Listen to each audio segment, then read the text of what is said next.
ทุกคนมาเลยรอบนี้มาต่อด้าน6นะรอบก่อนเราดินรอบด้านที่5เริ่มเอาโตกันเลย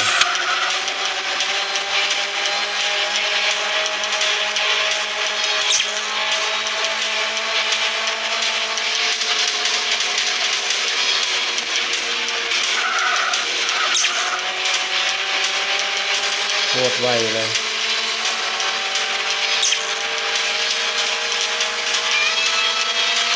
มีด้าน6เนาะ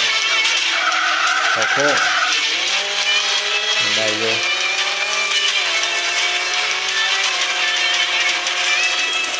เขาโค้งอีกเก็บไกลโค้งได้อยู่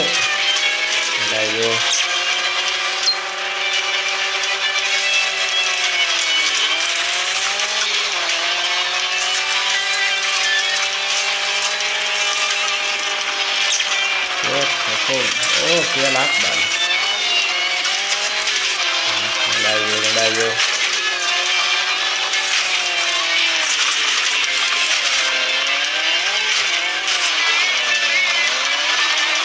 โคตรไวเลยคันใดก็ได้โค้งรถเสียหลักตลอดเลย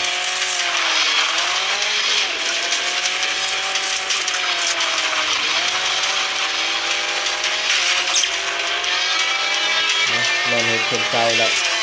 ด้านที่6ได้อันดับ3นะต่อด้าน7กันเลยมันชิ้นยากขึ้นไปเรื่อยๆนะด้าน7ด้าน8ด้าน9ด้าน10มันชิ้นยากขึ้นไปเรื่อยๆด้าน7ออกโต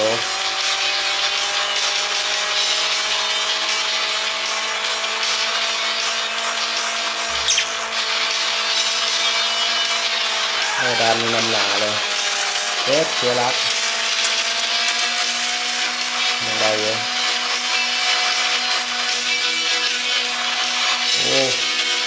โอ้ดองโคตรสูงเลยโค้งโอ้โคตรเลยคันใดก็บอกว่าโคตรเลยเสียหลักแล้วไปต่อได้ก็ละได้อยู่ไปดูตามหลังเขาแล้วไล่เข้าไปเลยเราก็ต้องนำเขาให้ทัน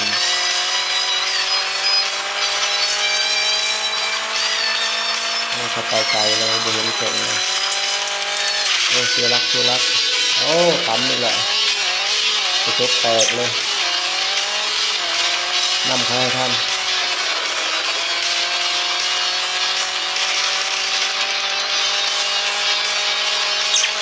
โอ้ไม่เห็นเลยจะไกลหุ้นต้องนำให้ทันเก็บที่นึงเอาไว้โอ้โค้งหลายครับไม่เห็นแล้ว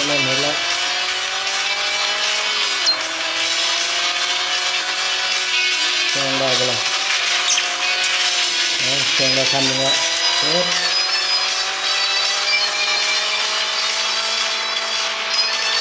แข่งได้ยังคันนึงมัน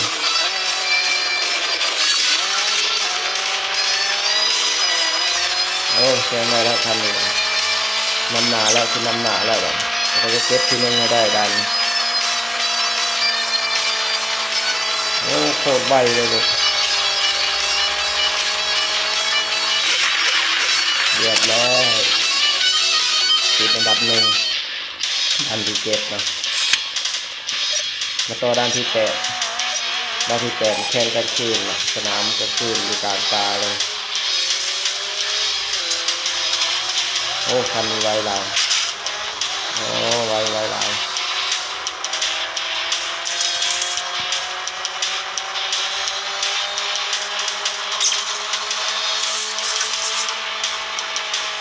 โค้งดีๆ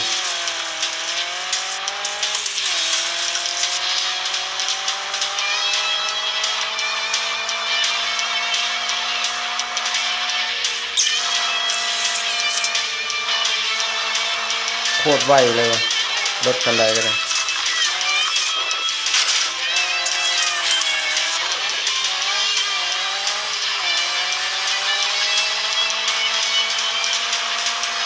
โอ้โคตรไวเลยนำประทันมาเลย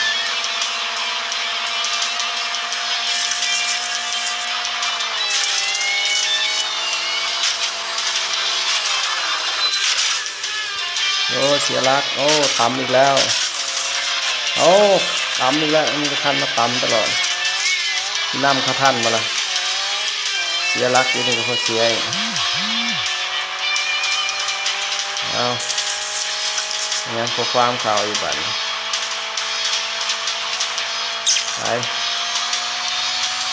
ไปเรื่อยๆ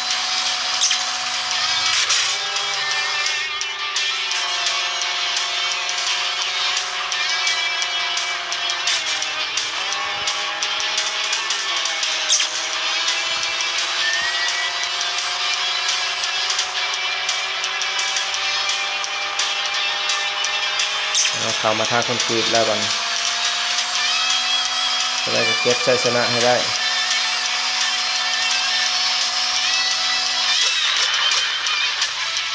จับทีหนึ่งอีก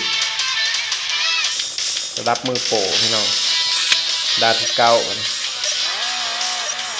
นี่บอกเลยว่าทางโคตรเลยทางสนามโคตรเลยสนามเขาโ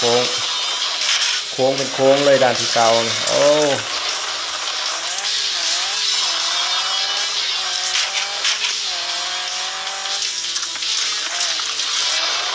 ด่านที่เก้านี่บอกเลยว่าสุดๆ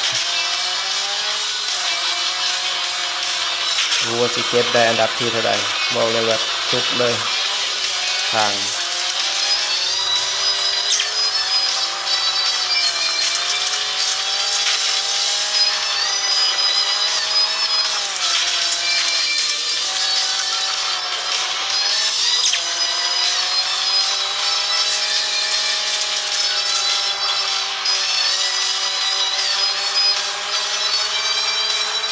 โคตรไวเลยทันใดเลย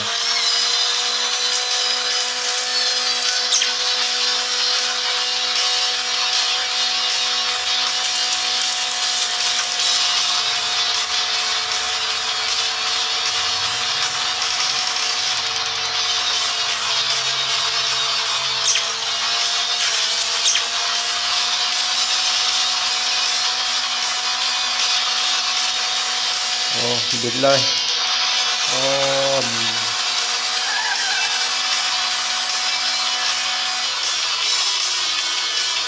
เก็บทีหนึ่งให้ได้โอ้ทางโค้งเบรกเขาโค้งโอเคยังได้อยู่